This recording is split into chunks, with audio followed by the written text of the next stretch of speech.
Saya sudah ingatkan sejak awal kepada para menteri Kabinet Indonesia Maju, jangan korupsi. Sudah sejak awal. Tinggal demikian meaningnya, nggak ada lebih tolol. Surya Paloh ogah bubarkan Nasdem meski ada kader korupsi. Karena kalau dia mengatakan kalau sampai ada salah satu dari mungkin kadernya yang melakukan korupsi, lebih baik dibubarkan Nasdem lah. Itu sekarang harus dipertanggungjawabkan kepada publik. Ketua Umum Partai mengatakan kalau ada kader partai yang korupsi, partai dibubarkan. Bodoh deh. Dengan PLT-nya, Bung Jody Plate, di reshuffle-nya, kita terima. Setelah sempat dikabarkan menghilang, Menteri Pertanian Syahrul Yassin Limpo akhirnya terlihat tiba di tanah air pada Rabu 4 Oktober 2023 malam. Kita harus menghormati proses hukum yang ada. Ketika pihak Komisi Pemberantasan Korupsi atau KPK menggeledah rumah dinasnya itu ya, Syahrul Yassin Limpo ini ternyata sedang berada di Roma, Italia. Partai Nasdem sedang babak belur diterpa badai tuduhan korupsi.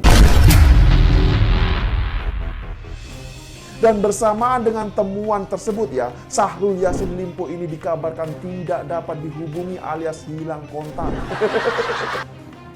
Jujur, ini sesuatu yang sangat menyedihkan dan tidak bisa dibanggakan sekali oleh Pak Surya Paloh sebagai Ketua Umum. Gimana, luar biasa kan? Ya, tapi dari awal sih memang ya saya sudah menduga bahwa semua alasan yang disampaikan itu adalah bagian dari drama. Jadi makna yang sesungguhnya bukan itu. Spirit semangat kita untuk anti korupsi, nggak ada artinya kita ini. Khususnya kalau kita katakan Nasdem ini memalukan. Karena Pak Surya Paloh itu kalau pidato itu kan luar biasa menggelagarnya. Ini sebenarnya menuai hasil pidato yang terakhir itu. Kutuklah kami ya Allah, kalau khususnya aku, kalau kami tidak amanah. Ingin menanyakan janjinya Mbah Brewok yang katanya apabila terbukti ada kader Nasdem yang terbukti melakukan tindak pidana korupsi, maka saya akan membubarkan Partai Nasdem. Tapi ternyata janji tinggal janji. Uang korupsi sangat manis sekali Mbah Brewok. Kalau Nasdem sikapnya pemerintah tetap mendukung Presiden Jokowi sampai akhir jabatan 2024. Siapa menjamin kader partai itu penyusup bisa masuk jadi kader partai kita hari ini? Itu tanpa kompromi. Sekalipun kita lagi dibantai dengan kondisi saat ini, kita tetap solid mendukung pemerintah. Selama ada alat bukti yang menunjukkan telah terjadinya tindak pidana, maka harus diproses secara hukum. Kalau ada alat bukti telah terjadinya tindak pidana tetapi tidak ditindak, tidak diproses, justru merupakan bentuk politisasi. Tapi untuk skenario perang politik pada 2024, kita punya strategi yang beda. Keterangan saksi-saksi yang sudah diperiksa sedemikian banyak, mereka-mereka yang dimintai sejumlah uang ketika ingin menduduki jabatan-jabatan penting di Kementerian Pertanian. Ini kan menunjukkan ada alat bukti yang menunjukkan telah terjadinya tindak pidana, Mbak. Sekarang kader Nasdem yang jadi Menteri Pertanian sudah kayak film horor di Indonesia, bisa menghilang, celing, entah kemana. Tak satu orang pun yang bebas dari masalah. Life is kritis, kan gitu. Oleh karena itu, siapapun punya masalah. Mau tukang beca, mau presiden, mau menteri, mau dirjen, ada masalah.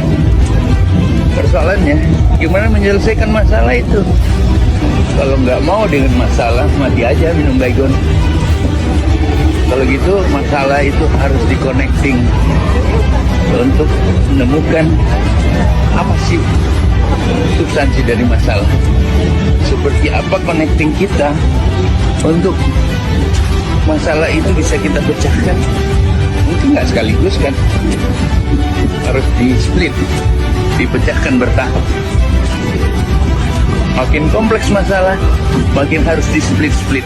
Ketua Umum Partai Nasdem Surya Paloh meluruskan pernyataan lamanya akan membubarkan Nasdem apabila ada kader terlibat tindak pidana korupsi. Ia menegaskan pernyataannya itu telah disalahartikan karena maknanya tidak demikian. Nggak demikian meaningnya. Nggak ada yang lebih tolol dari ketua umum partai yang mengatakan kalau ada kader partai yang korupsi, partai dibubarkan. Bodoh dia, ujar Surya. Sebenarnya, ungkapan yang dilontarkan pada tahun 2015 saat pembekalan caleg itu, Surya ingin menekankan bahwa kader Partai Nasdem dilarang keras korupsi karena percuma partai berdiri jika kadernya berbuat tercela. Makna sesungguhnya bukan begitu. Spirit, semangat kita untuk anti korupsi nggak ada artinya kita ini kalau kader kita hanya bisa melakukan perubahan-perubahan tercela. Untuk apa kita punya institusi seperti ini? Ujarnya. Meski dia menyadari tak ada yang jaminan kader partai tak melakukan perbuatan tercela, apalagi jika kader tersebut sebenarnya merupakan penyusup partai.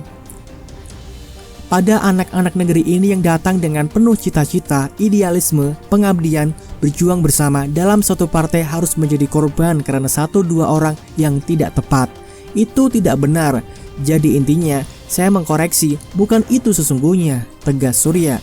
Santer beredar rumor KPK telah menetapkan tersangka terhadap Menteri Pertanian RI sekaligus politisi Partai Nasdem, Syahrul Yassin Limpo. Penetapan tersangka ini seolah membuka sejarah lalu.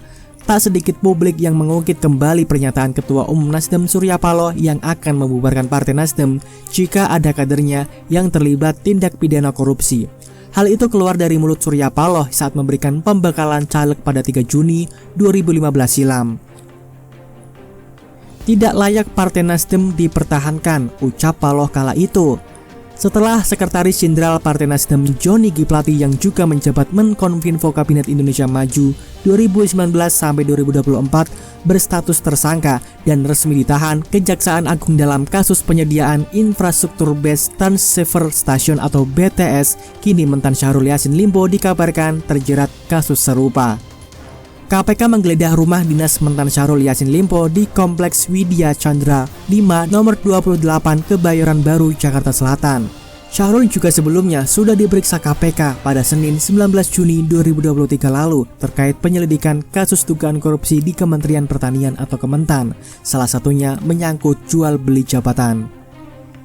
Kasus yang menyeret Syahrul itu ditengarai merupakan kasus dugaan penyalahgunaan laporan bertanggungjawaban, suap menyuap, gratifikasi, dan penggabungan beberapa perkara. Di sisi lain, loyalis pendukung Ganjar Pranowo, John Sitorus menunjukkan 3 kesulitan yang tengah dihadapi Ketua Umum Partai Nasdem Surya Paloh, termasuk kasus dugaan korupsi yang menjerat Menteri Pertanian Syahrul Yassin Limpo. John mengatakan Surya Paloh sekarang dihantui dengan SJL yang dikabarkan menjadi tersangka dalam kasus dugaan korupsi di Kementerian Keuangan. Selain itu juga tentang elektabilitas Anies Baswedan yang terus menurun dan kemudian dana kampanye yang kian menipis. Hari-hari Surya Paloh dihantui oleh kelakuan anak buah yang bejat. Udah elektabilitas Abbas makin jeblok, anak buah ketangkep karena korupsi, dana kampanye makin tipis, bingung mau bikin door prize apa lagi. Mau bikin door prize umroh, tapi bingung dana entah dari mana, ungkapnya. Surya Paloh terjepit dalam menghadapi 3 kesulitannya, namun ia tidak bisa meminta bantuan kepada Presiden Joko Widodo. Akibatnya Nasdem berada di ambang kehancuran. Semua serba menjepit, pengen minta tolong ke Jokowi, tapi udah terlanjur mengundang Jokowi bertarung ke arena. Nasibmu kini Nasdem hancur karena kecerobohan, ucap John. Untuk diketahui, pada Rabu 4 Oktober 2023, sejumlah petinggi Nasdem disebut berkumpul di Nasdem Tower, Jakarta Pusat untuk membahas kasus dugaan korupsi yang menjerat SJL. Bendahara Umum Nasdem Ahmad Syahroni mengungkapkan sejumlah petinggi yang berkumpul di Nasdem Tower yaitu Ketua Umum Nasdem Surya Paloh, Sekjen Nasdem Hermawi Taslim, Ketua Majelis Tinggi DPP Nasdem Karli Bunjamin, dan mantan Gubernur NTT yang juga kader Nasdem Victor Laiskodat. Ada 4 orang tersebut petinggi-petinggi, Pak Victor, ada Pak Karli, ada Pak Sekjen. Pasti bahas kasus Syahrul. Nggak mungkin banget, cuma kan kita diskusi tentang terkait perkara yang dialami Pak Mentan, kata Syahroni. Lebih lanjut, berdasarkan komunikasi terakhir, Syahroni mengatakan SJL akan langsung menghadap Surya Paloh usai tiba di Jakarta. Mestinya sih ketemu ya, tapi ketum kan di atas, kita tunggu dia langsung ke sini atau enggak, katanya.